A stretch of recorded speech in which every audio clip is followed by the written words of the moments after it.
Hello and welcome to the Drink Beer and Bullshit Podcast YouTube channel. My name is Rigo, and I'll be joining you today in doing another beer review. This time, I'll be reviewing Crawford Bock. You can see it right there, another Texas brewed beer. You can see right there it's got the Houston Astros colors. Now, I'm not a Houston Astros fan, being from Seattle, Washington. Of course, I'm a Mariners fan. But I figured, what a better time to review a baseball-themed beer than opening day of Major League Baseball, which happened a few days ago. So let's give this a try.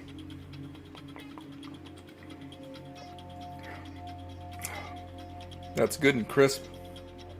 Now, I enjoy Bock beers, and if you like Bock beers, I think you will enjoy this one.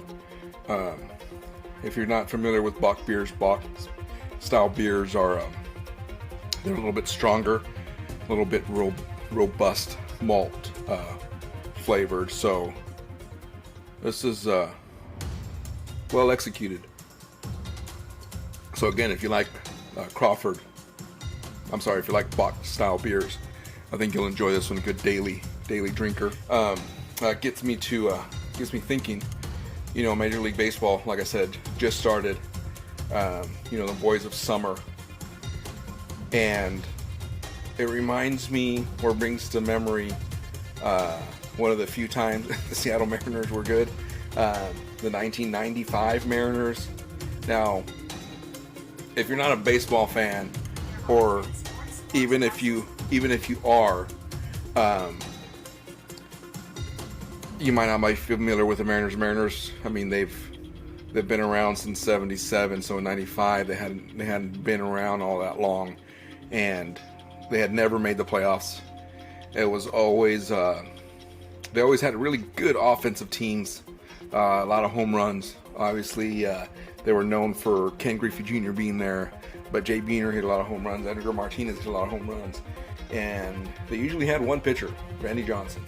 So, unfortunately, for whatever reason, they would never hit a lot of home runs or score a lot of runs when Randy Johnson was playing. It seemed like it's almost like his career was being wasted there, because this is a guy that should have been winning 20 games every season with how dominant of a pitcher he was. But always had high hopes. You know, Mariners always crushed them because they somehow always figured out a way to lose. But 95, when it started, it seemed different. You know, it seemed like the ownership was different. It seemed like they were ready to, you know, to put a good team together. They signed a lot of their veteran free agents. Like I said, they had hitters. They had a young A-Rod at that time. He wasn't an everyday player yet. I mean, but he contributed.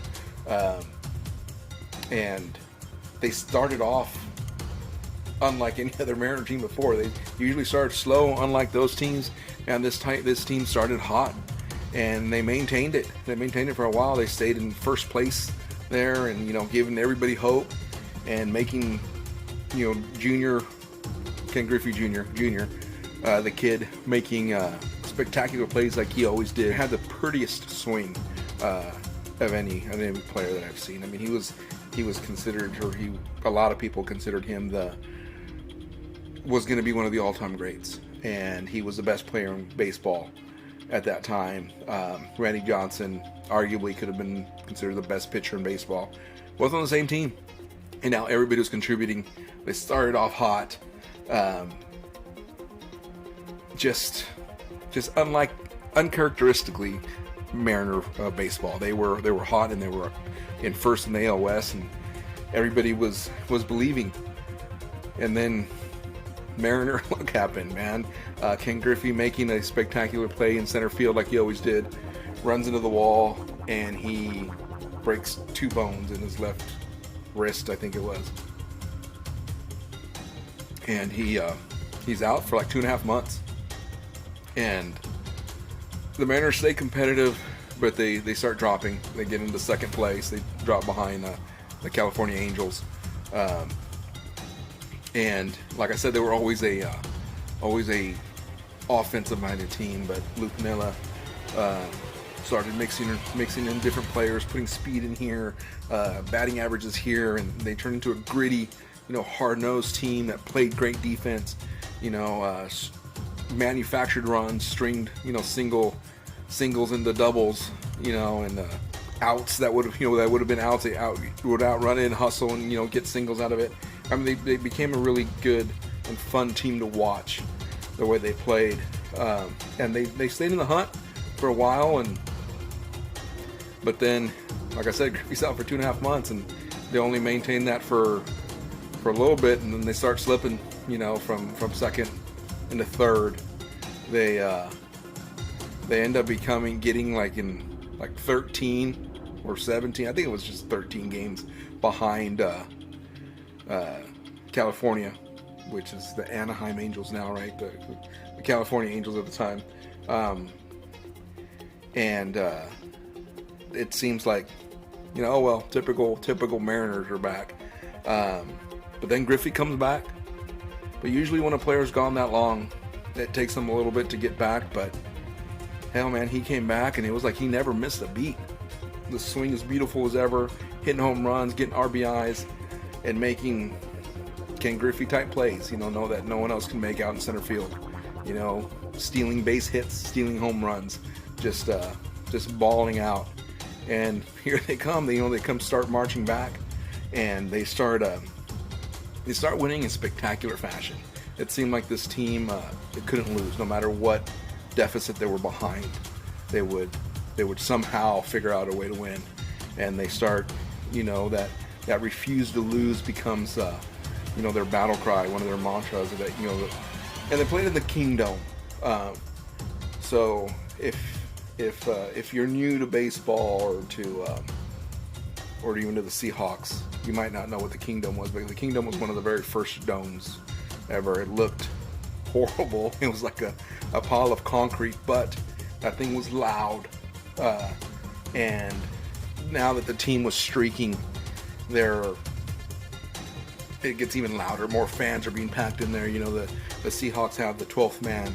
The Mariners had the 10th man.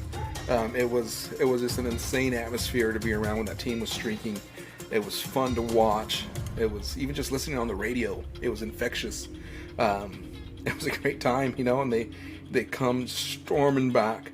Like I said, winning games that they had no business winning, or pulling out, victories out of the jaws of defeat. It seemed like, and they come storming back. They get into first place. They have like a 2-game lead. They have to. Would have one more game with California. They lose it, so now they got like a 1-game lead, and they lose like their next 2, and California wins their next 2, and they end up in a tie. Right, so right when you had it, fucking Mariners, they lost and they couldn't win it. They had it, but now they're tied for first. So this is again, and this happened right when baseball needed it, because it was after the strike year, and the season, it wasn't even a full season. Instead of 162 games, I think it was like 144, so just shy of a season, but because it was delayed because of the strike. So this was one of those feel-good stories that baseball needed, after getting that black eye from the player strike that lasted, that got rid of one season and delayed the start of another one. So it was a story that baseball needed, and so they were tied, first place. It was delayed, so the playoffs literally started like in a couple of days right after the season ended. So they got to figure out what to do. They got to do a 1-game playoff, right? Because they had no other tiebreakers, or whatever the tiebreakers were set up, still ended up in ties. So they decided to do a 1-game playoff in Seattle for winner take all, AL West. And of course they're going to pitch Randy Johnson. You have to, you can't save him for the playoffs if you're not in the playoffs. So you got to get there first. So they pitch their ace, and it's like a 1-0 game, like most of the game. And then what broke the game open, it was a It was a single into the, I don't know if you call it a single. It was a base hit into the corner of right field. The bases were loaded. Guy stretches it into the third, and he's fucking going home. Like, this is like Little League in the field, or in the field, home run or grand slam. He goes for it. Now I think it was an error. They overthrew the catcher. Yeah, that's what it was. I'm sorry. He had a triple, but the guy from first was trying to score. They overthrew the catcher, so the hitter who had the triple stretches it out, and he gets in there and slides in the home safe, and the Mariners win on the route. But it was tight up into that play, so they win it. You know, they're going to the playoffs for the first time in franchise history. Everybody's excited, and I'm a Mariners fan, so like I said, that was the first playoff game. So I'm not, for you guys that are fans of the Yankees or Dodgers or all these blue bloods that are in the playoffs like all the time or every other year, making the playoffs, it was a big deal, man. It was infectious. It was fun to be around. You could, really appreciate it because it was our first time ever being there. And what is the reward? The New York Yankees. I hate the Yankees if you can't tell. So they got to play the Yankees. This is a 5-game series in the first round. So the first 2 games are in New York. The first one's super competitive. Yankees win. Second game goes all the way in the extra innings. I think into the 12th or something like that, and the Yankees squeeze it out. So 2-0, right? And Randy Johnson couldn't pitch because he had just pitched, and then game 1 was like the very next day. So he couldn't pitch those first 2 games. So he's pitching in a must-win, in game 3 in Seattle. And he delivers a gem. He has the ball. And they win it, right? So game 4. Now it's game 4. Game 4 was crazy. This is a great example of the refuse to lose mentality that they had. New York was up 5-0. I think in the third, and Edgar Martinez, one of the best designated hitters of all time, had just won the batting title again. I think 2 years in a row at that point. He hits a grand slam. And now it's like 5-4. Refuse to lose. You're down by 5 runs. In baseball, that's usually you lost, but this team refused to go away. Grand slam. They get within 1, and then a few innings later, 7th inning, bases are loaded again. Edgar Martinez up to bat again. He's got 2 strikes on him. Boom, another grand salami, right? Home run, scores all the runs. They end up winning, I think 10-7 after they were down 5-0. So now it's all tied up, right? 1 game left to move on, and that game goes back and forth early. It was, the Yankees had like a 2-run lead in the 8th. I think it was in the 8th. Yeah, 2-run lead in the 8th. The Mariners scored 2 runs to tie it up, and out of the bullpen for the 9th, here comes a big unit, Randy Johnson. It seemed like he pitched like every game. It seemed like he was just so daunting and intimidating. I mean, it was like 6'10", a 6'10" pitcher that threw 100 miles per hour. I mean, it was nuts. I mean, it was fun, and he comes in relief, first time all season, and he pitches a shutout all the way into the 11th. And in the 11th, the Yankees score in the top of the inning, go up by 1 run, and then the bottom of the inning, like right away, the Mariners score and tie it up again. And Griffey was back, but he wasn't.